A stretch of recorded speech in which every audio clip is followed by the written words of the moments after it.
بسم اللہ الرحمن الرحیم۔ السلام علیکم ناظرین، سور حرام کیوں ہے؟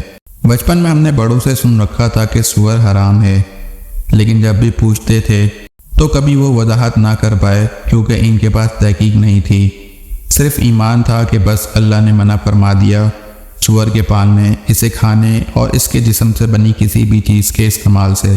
پھر آج کی ویڈیو میں ہم اس بات کی وضاحت کریں گے کہ سور کیوں حرام ہے۔ قرآن کریم میں کم و بیش سور کے گوشت کھانے کی ممانعت 4 مقامات پر آئی ہے: سورہ بقرہ، سورہ مائدہ، سورہ انعام اور سورہ نحل کی آیت میں۔ سور دنیا کا گندہ ترین جانور ہے جو کہ گوبر، فضلہ اور گندگی میں پرورش کھاتا ہے اور غلاظت کھاتا ہے۔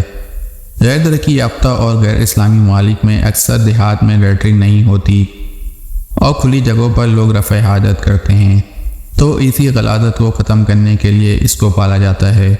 بعض ترقی یافتہ ممالک اسے ستھرائی اور صاف شفاف جگہ پالنے کے لیے کوشش کرتے ہیں، مگر اس کی فطرت ہے گند کھانا۔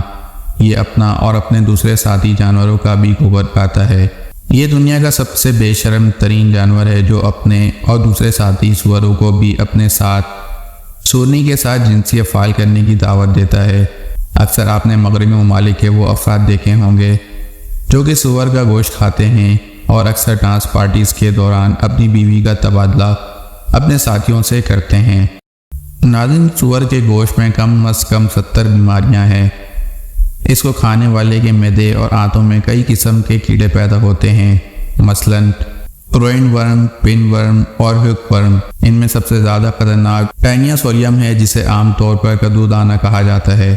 اس کا گوشت ہارٹ اٹیک، نابینا پن، جگر کا نقصان اور جسم کے بہت سے حصوں پہ اثر کرتا ہے۔ بعض مغربی ممالک میں لوگ بلڈ پریشر، فالج اور ہارٹ اٹیک کے سبب کسی گوشت کی وجہ سے بنتے ہیں۔ اس کی چربی کی زیادتی کی وجہ سے ہارٹ اٹیک کا خطرہ لازم ہے۔ اس کے گوشت کو اگر بہت اچھا کر کے بھی پکایا جائے تب بھی اس کے گوشت میں شامل ضرر رسا کیڑے کے انڈے تلف ہونے کا سوال ہی پیدا نہیں ہوتا۔